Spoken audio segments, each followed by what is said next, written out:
여러분이 아시다시피 중동 지역의 대부분의 나라들은 여성의 몸과 얼굴을 베일로 가리는 히잡 문화가 있습니다. 이 히잡은 크게 4가지 종류가 있습니다. 우리에게 익숙한 거죠. 미국의 이슬람 여성분들이 쓰고 있는 주로 머리하고 가슴까지만 가리는 복장, 주로 많이 미국에서 우리가 봅니다. 이 통틀어서 우리가 히잡이라고 얘기하는데 그 구분져서 이렇게 머리와 가슴을 가리는 경우를 또 작은 의미로 히잡이라고 불러요. 루살이라고 부르기도 합니다. 그 다음에 얼굴과 손만 내놓고 온몸을 가리는 아바야, 눈만 이렇게 딱 내놓는 니캅, 그리고 마지막에 전체를 가리는 부르카가 있습니다. 부르카한 여성을 밤에 보면 좀 으슬으슬해요. 사실은 전부 이렇게 까맣게 된 옷을 입고 있는 경우가 있어서요. 꽤나 오래전에 제가 읽었던 칼럼입니다. 어느 한국인 여성분이 중동 지역에 갔다가 공동 화장실에 들어갔는데 깜짝 놀라는 일을 겪었대요. 그것은 화장실 안에는 주로 이렇게 눈만 내놓는 니캅 여성분들이 가득 있었는데 여성분들이 화장실 들어가서는 또 이렇게 니캅을 벗는 모양이에요. 근데 이 여성분들이 니캅을 딱 벗는 순간 이 안에 풀 메이크업을 했대요. 다 몽땅 다. 왜 놀랬느냐? 너무 예쁘더래요. 또 다른 건 이 2가지 생각이 한꺼번에 찾아오는 게, 야, 너무 예쁜데 저걸 가리고 다니니 억울하겠다 라는 생각과, 굳이 다 가리는데 왜 풀 메이크업을 하냐? 눈만 하면 되지 라는 생각이 들었다고 합니다. 참 아이러니한 거는요, 중동 지역, 그러니까 사우디아라비아, 아랍에미리트 나라들이요, 전 세계에서 개인 1인당 화장품 지출액이 가장 높은 나라입니다. K 화장품도 마찬가지예요. 한국이 수출하는 나라 중에 중동 지역이 8번째인가 그래요. 이 히잡을 쓴 여인이 아름답다 속은 이걸로 인해서요, 여러 가지 연구가 있어요. 베일링과 뷰티피케이션의 공존, 그러니까 가림과 꾸밈의 공존이라는 연구들이 진짜 많이 있더라고요. 이 연구의 결론은 베일링, 그러니까 가림은 종교적 의무를 다하는 것이고, 꾸밈은 그 제한된 경계 안에서 자기의 주체성과 아름다움을 극대화시키려는 사회적 심리적 행위로 해석된다라는 거예요. 일부러 가서 화장실에 가서 벗어서 나는 이렇다라는 걸 보이고 싶은 마음이 이 히잡 뒤에 숨어 있다라는 것이죠. 근데 사실 여러분, 그 베일은 중동 여성들만 쓰는 거 아니에요. 현대인은 누구나 다 베일을 쓰고 살아갑니다. 그 베일은 나의 치부를 가리는 도구가 되기도 하지만, 만일 그 베일이 내가 원하지 않는 어떤 사회적 제약으로 인해서 내 뜻과 상관없이 주어진 것이라면, 마치 히잡처럼 잠시나마 그 베일을 벗을 기회가 주어지면, 그 두꺼운 벽이 열리면 그 짧은 순간이나마 내 감정과 내 우월함, 내 존재감을 드러내려고 애를 쓰는 그 욕망이 우리 모두에게 있다라는 것입니다. 정도의 차이는 있습니다. 하지만 모두에게 있다라는 것입니다. 오늘 성경 속 모세도 수건으로 얼굴을 가립니다. 우리가 흔히 왜 모세가 수건으로 얼굴을 가렸을까라고 생각하면 눈이 부셔서로 생각을 합니다. 하지만 그 수건 뒤에는 우리가 감춰져 있던, 드러나지 않았던 2가지 이면이 있어요. 감춤과 드러냄. 이 양면의 영적인 통찰을 오늘 좀 상고해 보려고 합니다. 오늘은 모세가 수건으로 얼굴 감싼 이유가 뭔가, 도대체 왜 얼굴을 감쌌는가? 첫 번째, 말 그대로 가리기 위함이에요. 오늘 본문은 출애굽기 34장을 근거로 한 바울의 예시입니다. 출애굽기 34장에 보면 모세가 시내산에서 2번째 돌판을 갖고 내려와요. 왜 2번째예요? 첫 번째 돌판은 어떻게 했어요? 깨버렸어요. 우상 숭배 하는 모습 보고 예 그러고 깨버렸어요. 그래서 다시 시내산에 올라가서 두 번째 돌판을 받아들고 내려오는 모습이에요. 근데 그 두 번째 돌판을 갖고 백성에게 딱 등장을 했더니 모세의 피부에서 기이한 광채가 나더라 라는 얘기입니다. 오늘 이 자리에 피부 문제로 심히 고민하고 계신 분이 계시다면 말씀을 가까이 하는 일상을 사시기를 바랍니다. 그럼 모세처럼 광채가 나게 될 줄로 믿습니다.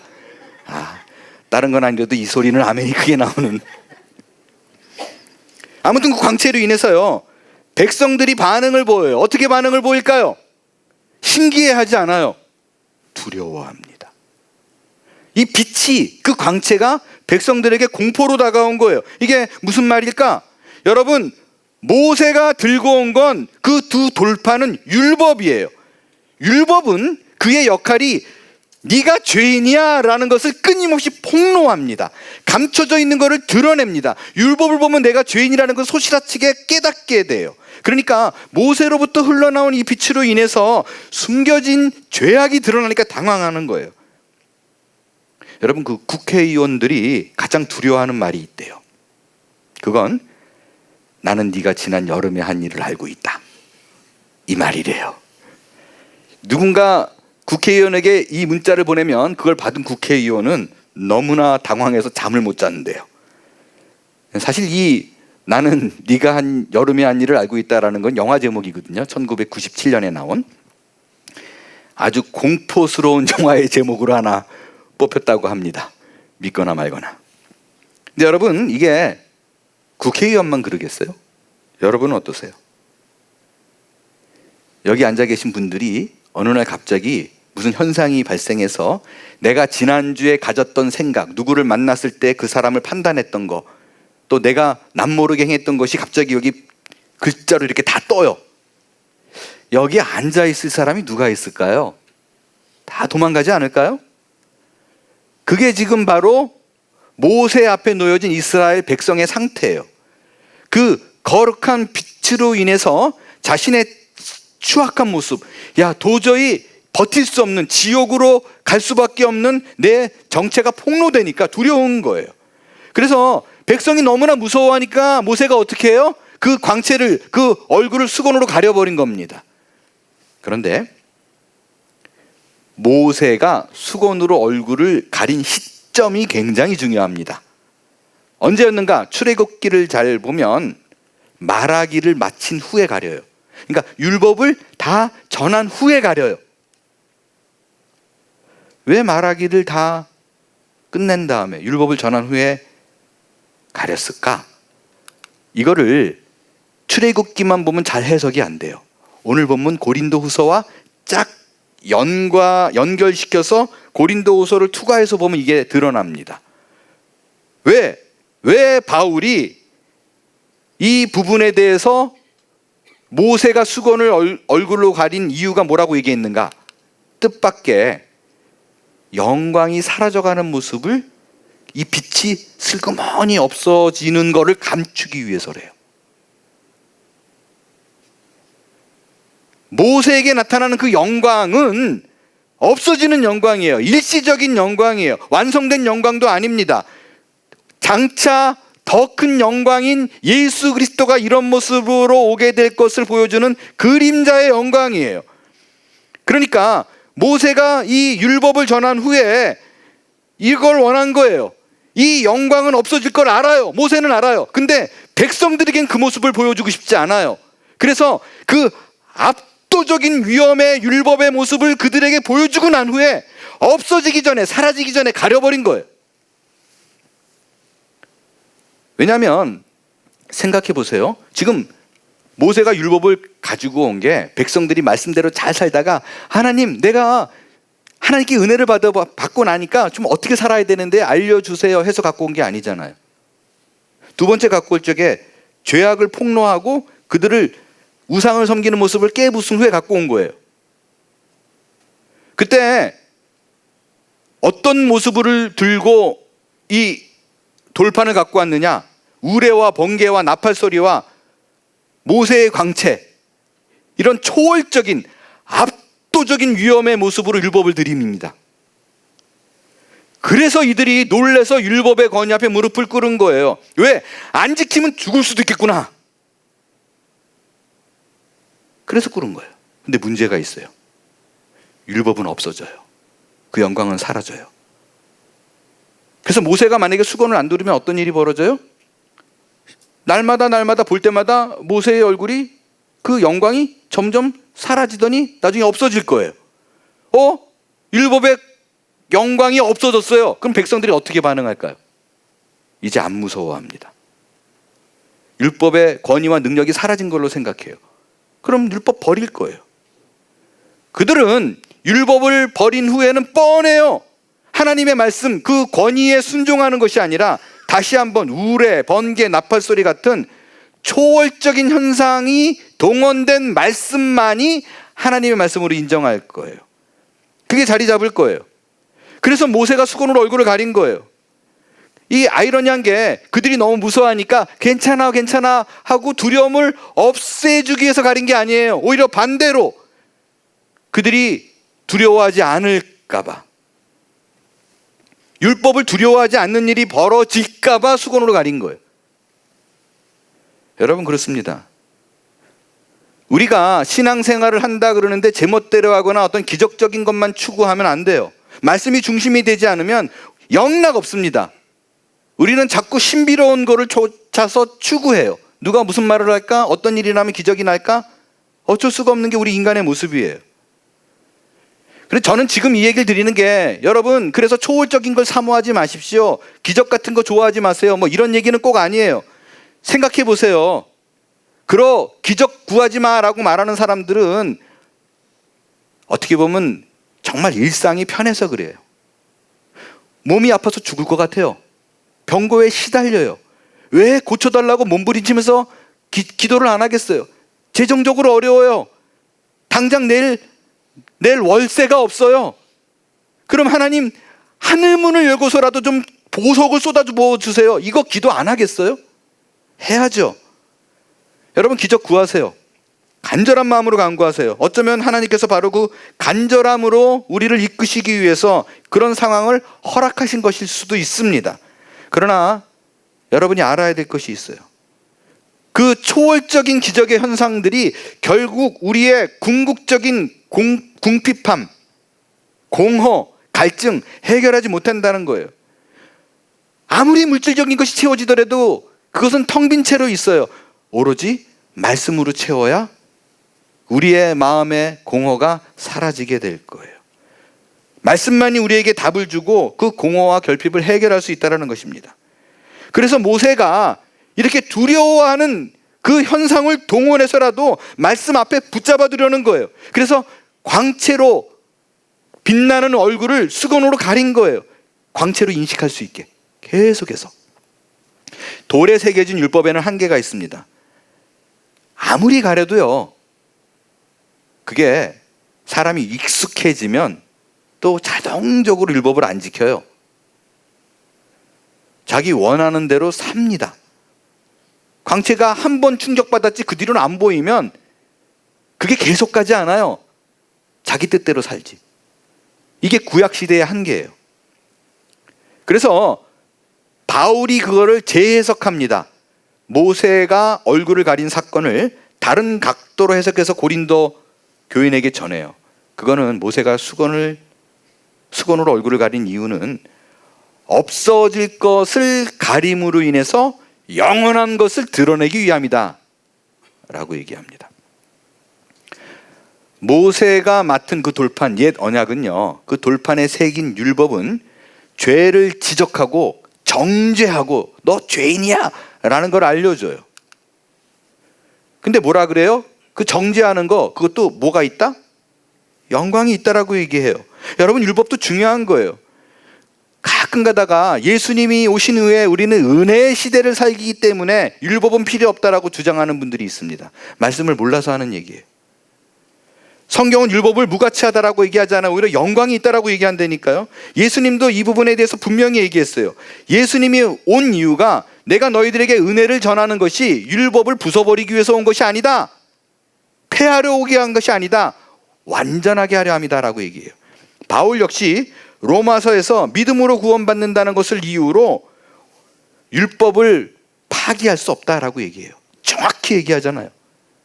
믿음으로 구원받는다니까 율법은 필요 없다. 그런 소리 하지 마라. 파기할 수 없느니라. 오히려 참된 믿음은, 그 믿음을 가진 자는 율법을 행하게 되고 율법을 찾아가게 되고 그것으로 인해서 율법이 든든히 굳게 선다라고 얘기해요. 이런 거 보셨어요? 누군가 아들이 그런 얘기를 해요. 나는 우리 아버지를 진짜 사랑하고 존경해. 그래서 난 아버지가 하는 말은 안 지켜도 된다고 생각해. 말이 돼요? 이상하지 않아요? 누군가가 아버지 말을 지켜야지 그렇게 말하면 또 거기다 대고 그렇게 얘기해요. 너는 진정한 아버지의 사랑이 뭔지 모르는 거야. 웃기지만 지금 그러고 있어요, 사람들이. 말이 안 되잖아요. 정말 내가 아버지에 대한 사랑을 입었다라는 걸 느끼면 아버지의 말씀을 찾아갑니다. 순종합니다. 그 얘기예요. 근데 문제가 있어요. 예외가 없어요. 우리가 은혜를 받아요. 말씀을 따라 살려고 성경을 읽어요. 그래서 정말 꼬박꼬박 지키려고 노력을 해요.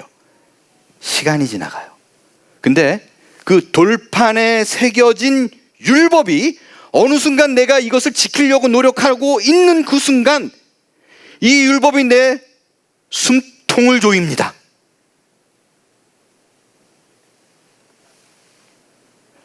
내 삶의 족쇄가 돼요. 내가 살아가는데 이 율법이 나를 자유케 하는 것이 아니라 내 어깨에 눌려진 천근의 무게가 되어서 다가와요. 말씀을 지키려고 해보세요. 예외 없어요. 뭘 하려고 해도 다 거슬려요. 나를 자꾸 작아지게 만들어요.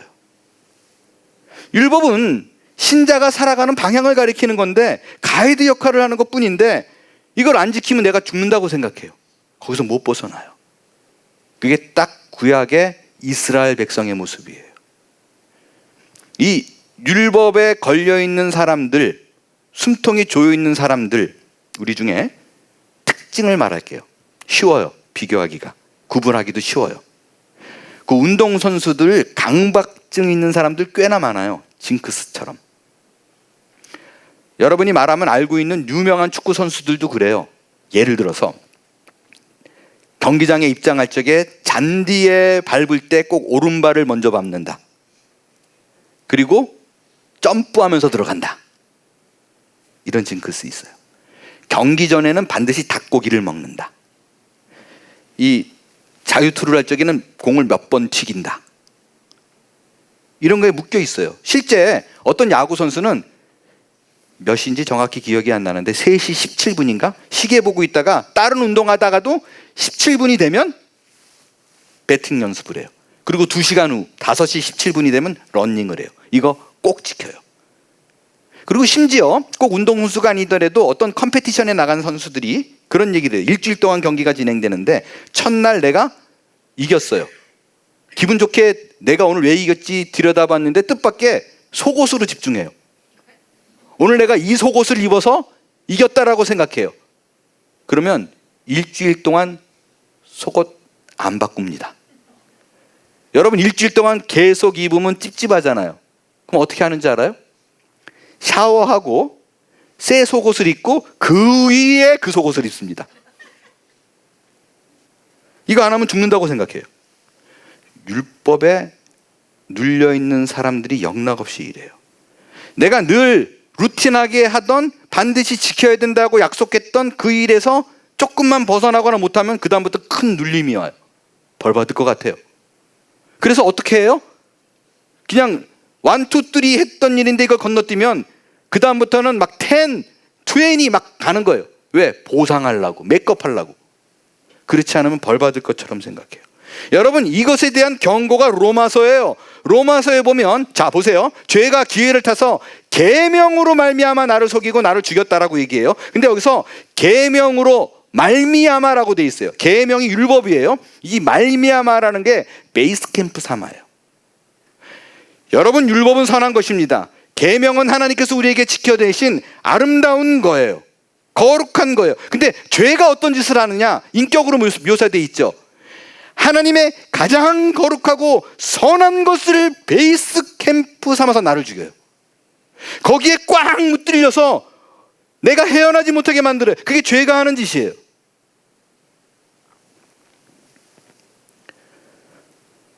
이걸 이해시키기 위해서 제가 먼 예화를 들 필요도 없어요. 제가 이 강박에 아주 오랫동안 시달린 대표적인 사람 가운데 하나입니다. 제가 몇 번의 설교를 통해서 말씀을 드렸지만 그 후에 새로 오신 분들이 꽤 많이 계셔서 다시 드리면, 좀 요약해서 말씀드리면 이런 거예요. 중학교 때예요.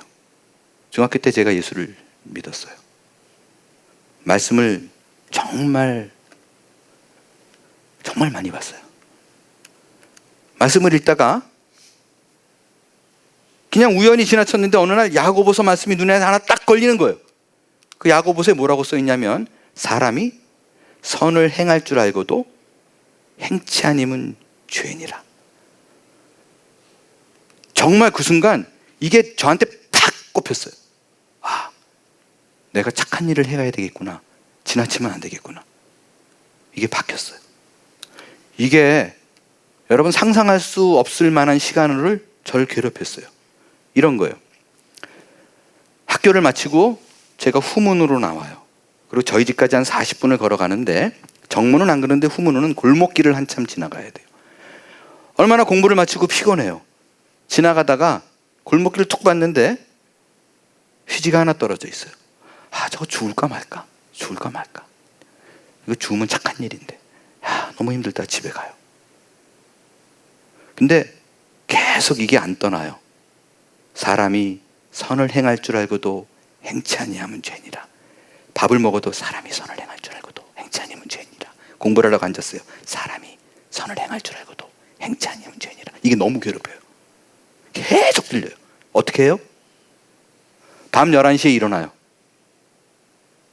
그리고 그 40분을 걸어서 그 골목길로 갑니다. 갔는데 그때까지 휴지가 떨어져 있으면 감사해요. 없어요. 그럼 난 죄를 졌어요. 사람이 선을 행할 줄 알고도 행치 아니하면 죄니라. 집에 들어와서 잠을 못 자요. 계속 회개해요.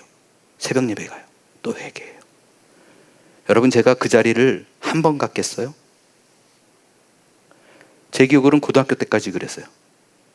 고등학교 때는 학교가 좀 산 위쪽에 있었는데 집은 그다지 멀지 않았어요. 제가 기억이 이 교문 밖을 벗어나는 트라우마에서 못 벗어나는 거예요. 그래서 교문을 벗어나면 자꾸 눈을 감는 거예요. 왜? 눈 뜨면 너무 할 게 많아요. 저분도 도와줘야 되고 이것도 주워야 되고 뭐 하는 거 해결해 줘야 되고. 그래서 제가 정말로 친구 어깨에 막 이게 우리 뭐라 그래, 기차놀이 하는 것처럼 장난치면서 눈 감고 온 적도 있어요. 이게 해결이 안 되는 거예요. 이게 해결이.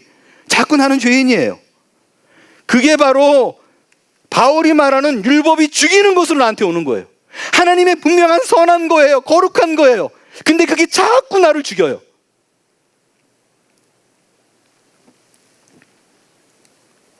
그래서 모세가 수건으로 가려버린 거예요. 그 후에 예수 그리스도가 이 땅에 오십니다. 그가 오신으로 율법이 아닌, 그거를 행하고 지켜내는 것이 아닌 그의 피로 전적으로 구원할 것을 약속합니다. 돌판에 새긴 율법이 아니라 외부의 것이 나를 얽어매는 것이 아니라 내 안에 들어오셔서 내가 못하더라도 성령 하나님께서 그 일을 행하게 하시고 그 일을 걷게 하셔서 마지막 내가 호흡이 떠나는 그 순간까지 책임지겠다라고 약속하세요. 그게 우리에게 주어진 새 언약입니다. 여러분, 모세가 수건으로 그의 광채를 가린 이유는요, 율법을 가리고 생명이신 예수 그리스도를 드러내기 위한 거예요. 우리가 얻은 구원의 실체를 가장 잘 보여줄 수 있을까라고 고민해서 한 행동이 율법을 가리는 거예요. 그게 은혜예요. 여러분, 그래서 교회에서 성경을 들러버려 하는 것이 이렇게 중요합니다. 저는 아직도 생각하면 막 가슴이 터질 것까지 깝깝한 일들이 많아요. 아직도 누군가는 모세가 수건으로 가진 그 율법에서 벗어나지 못해요. 배짝배짝 말라가요. 근데 교회가 수건을 벗겨주지 않아요. 계속 돌판을 들이대요. 너 이렇게 살아야 돼. 헌신과 수고와 희생을 강요합니다. 그렇지 않으면 신자가 아니라고 얘기해요. 예수 그리스도께서 기꺼이 목숨 바쳐 달린 그 십자가를 무력화시켜버려요. 네가 해야 된다는 거예요. 여러분, 모세는 자신의 얼굴을 가렸습니다. 또 다른 이유는요, 자신을 보지 말고 하나님을 보게 하기 위해서예요. 여러분, 그게 영적 지도자의 역할입니다. 교회는 영적 지도자에게 집중하면 안 돼요. 오로지 이 교회의 머리이고 주인이신 그리스도께 집중해야만 합니다. 하나님이 행하시도록 해야 되는 거예요. 그게 성경이 말하는 교회예요. 그런 이유로 바울은 고린도 교인들을 꾸짖는 거예요. 왜냐하면 그들은 그리스도를 믿는다고 하면서 계속해서 외적인 걸 자랑하잖아요. 모든 걸 세상 기준으로 판단해요. 사람 기준으로 팔을 나눠요. 하나님의 말씀을 막 들이대면서 평가합니다. 그렇기 때문에 바울이 그들에게 이렇게 얘기해요. 너희가 아직도 수건을 쓰고 있구나.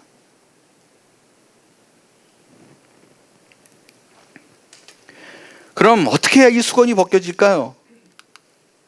방법이 딱 하나밖에 없어요.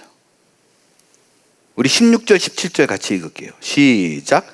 그러나 언제든지 주께로 돌아가면 그 수건이 벗겨지리라. 주는 영이시니 주의 영이 계신 곳에는 자유가 있느니라. 예, 그리스도께 돌아가야 돼요. 유일한 방법이에요. 내 노력으로 안 돼요. 근데 돌아간다는 게 물리적으로 교회를 자주 오라는 얘기가 아니에요.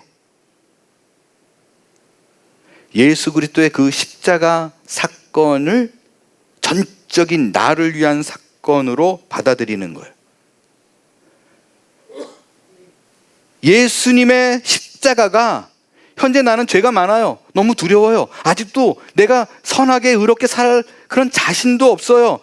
그래서 자꾸 교회에 와가지고 설교 말씀을 드리면 자꾸 작아져요. 근데 그럼에도 불구하고 그 죄사함의 십자가의 은혜가 나 때문에 있다는 걸 내가 믿는 거예요. 그거를 믿을 때, 그 예수 앞에 돌아올 때 우리를 짓누르던 속박의 수건과 강박의 베일을 벗을 수 있는 거예요.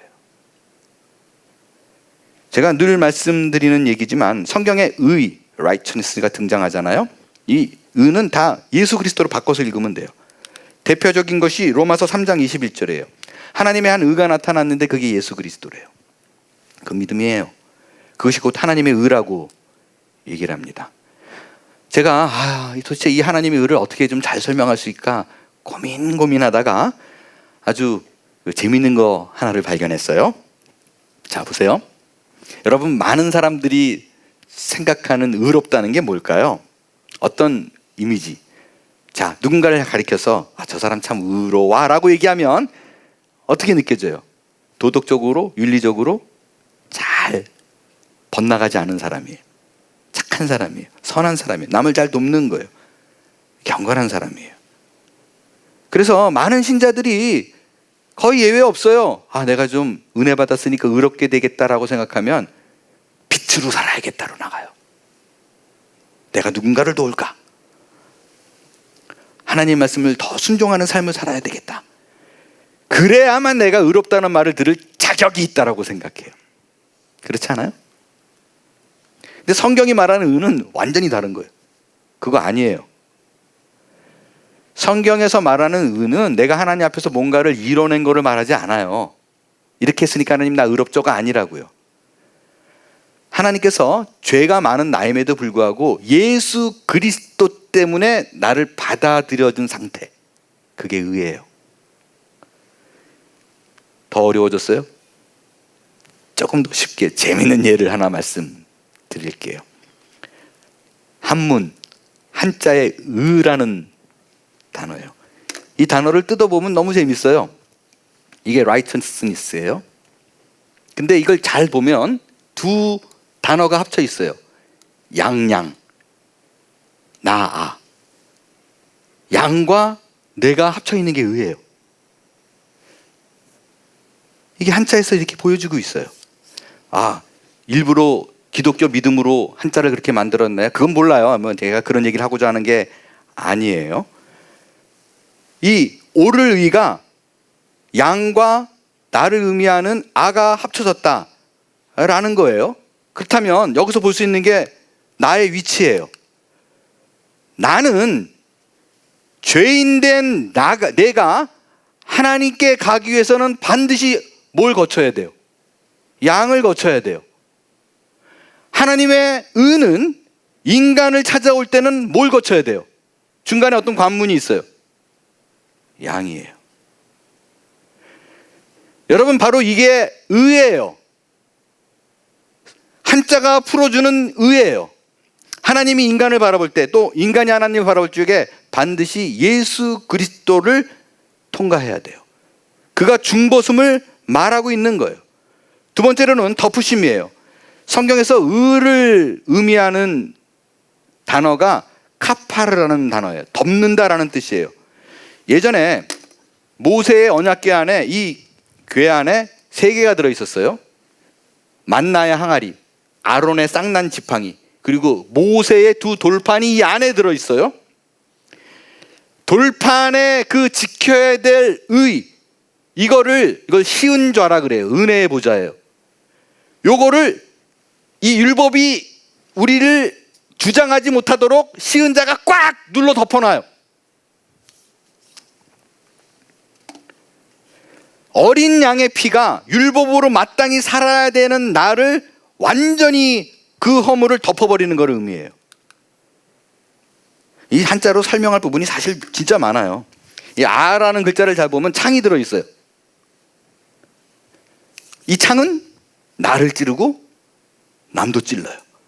뭘 의미해요? 내 혼자 힘으로는 의롭게 될 수 없어요. 계속 이루고 살아요. 죄성을 가졌음을 의미합니다. 하지만 양이신 그리스도께서 내 위에 머물 때 하나님이 나를 보실 때 죄를 보는 것이 아니라 어린 양의 의를 보시고 의롭다 합니다. 그게 칭의예요. 그렇기 때문에 성경이 말하는 의는 내가 누구인지, 내가 어떤 죄를 졌는지 중요하지 않아요. 과거에 어땠느냐가 중요하지 않다고요. 오직 내가 양 아래 있느냐가 중요해요. 오로지 나의 모든 죄를 덮어주시는 그리스도의 은혜가 과연 내 위에 머무느냐, 이게 중요한 거예요.